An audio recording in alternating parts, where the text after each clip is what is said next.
சட்டப்பேரவையில் நம்பிக்கையில்லா தீர்மானம் மீதான வாக்கெடுப்பின் போது இபிஎஸ்-உடன் செங்கோட்டையன் பேசியிருக்கிறார். குரல் டிவிஷன் வாக்கெடுப்பு விதிமுறைகள் குறித்து எடப்பாடி பழனிசாமியிடம் செங்கோட்டையன் விளக்கியதாக தகவல் வெளியாகியிருக்கிறது.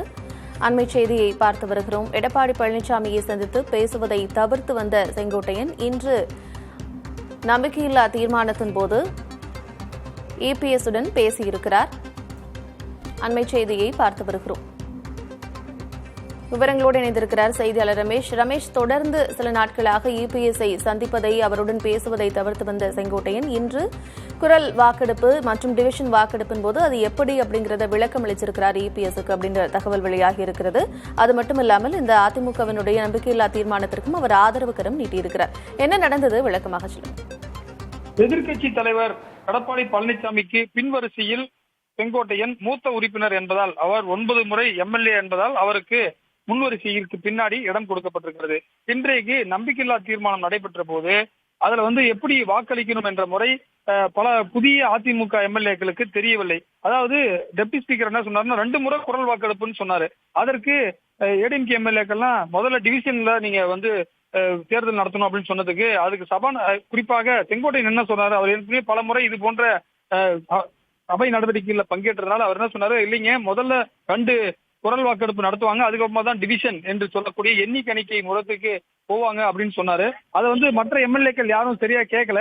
இந்த நிலையில தான் எடப்பாடி பழனிசாமிக்கு அவர் காதுல போய் சொன்னாரு, இந்த மாதிரி தாங்க நடைமுறை, நம்ம அமைதியா இருக்கணும்னு சொன்னதை உடனடியே எடப்பாடி பழனிசாமி அனைத்து அதிமுக எம்எல்ஏக்களையும் ஆசுவாசப்படுத்தினார். அமருங்கள், செங்கோட்டையன் சொல்கிறார், அவர் மூத்த உறுப்பினர் என்பதால் அவருக்கு தெரியும் என அமைதியா இருக்குன்னு சொன்னார். எனவே 3வதாக தான் எண்ணிக்கணித்தல் முறை நடைபெறும் என்பதால் அந்த ஒரு செங்கோட்டையன் சொன்ன அந்த ஆலோசனையை எடப்பாடி பழனிசாமி கேட்டுக்கொண்டார். அது மட்டும் இல்லாம இன்றைக்கு ரொம்ப இணக்கமான ஒரு சூழல். அதாவது சட்டமன்றத்துக்குள்ள நேரலை செய்யறதுல கிடையாது, சட்டமன்ற நடவடிக்கைகளை செய்தியாளர்கள் குறிப்பெடுக்கிறோம். அந்த அடிப்படையில் பார்த்த தகவல்களை நம்ம இங்க பதிவு செய்யறோம். இன்றைக்கு பாத்தீங்கன்னா வழக்கமாக ஒரு இணக்கமான ஒரு சூழலோடு செங்கோட்டையன் மற்ற அதிமுக எம்எல்ஏக்களுடன் இருந்தார். அதே போல இன்றைக்கு நடந்த சமரச பேச்சுவார்த்தை, குறிப்பாக ஈரோடு மாவட்டத்தில் இருக்கக்கூடிய கருப்பண்ணன் அவருக்கும் செங்கோட்டையனுக்கு தான் சில தகவல்கள் பிரச்சனை என்று சொல்லப்படுகிறது. எனவே 2 தரப்பையும் இன்றைக்கு சமாதானப்படுத்தக்கூடிய முயற்சிகள் நடைபெற்று இன்றே இந்த பிரச்சனைக்கு ஒரு முடிவு கட்டப்பட இருப்பதாகவும் தெரிகிறது.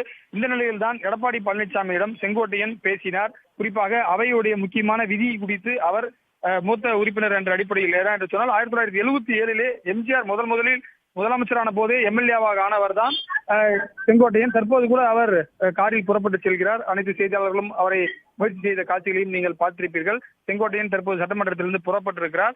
இன்றைக்கு ஒரு முக்கியமான பேச்சுவார்த்தை நடைபெற்று இன்றைக்கு சட்டமன்றத்தில் எதிர்க்கட்சி தலைவரிடம் செங்கோட்டையன் இந்த நம்பிக்கையில்லா வாக்கெடுப்பின் போது குரல் வாக்கெடுப்பு 2 முறை நடத்தப்படுவது வழக்கம், அதற்கு பிறகுதான் டிவிஷன் முறைக்கு செல்வார்கள் என்ற ஒரு விதியை அதிமுக உறுப்பினர்களுக்கு சொல்லி அதிமுக உறுப்பினர்கள் அனைவரையும் அமர செய்தவர் செங்கோட்டையன். அதற்கு காரணமாக தன்னுடைய ஆலோசனையை எடப்பாடியிடம் சொன்னார். எடப்பாடி அதை ஏற்றுக்கொண்டார். 2 தலைவர்களுக்கும் ஒரு இணக்கமான சூழல் இருப்பதை தான் இன்றைய நிகழ்வுகள் மூலம் நாம் தெரிந்து கொள்ளக்கூடியதாக இருக்கிறது. கார்த்திகா,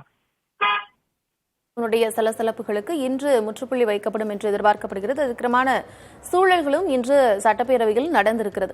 விவரங்களை வழங்கியமைக்கு நன்றி ரமேஷ்.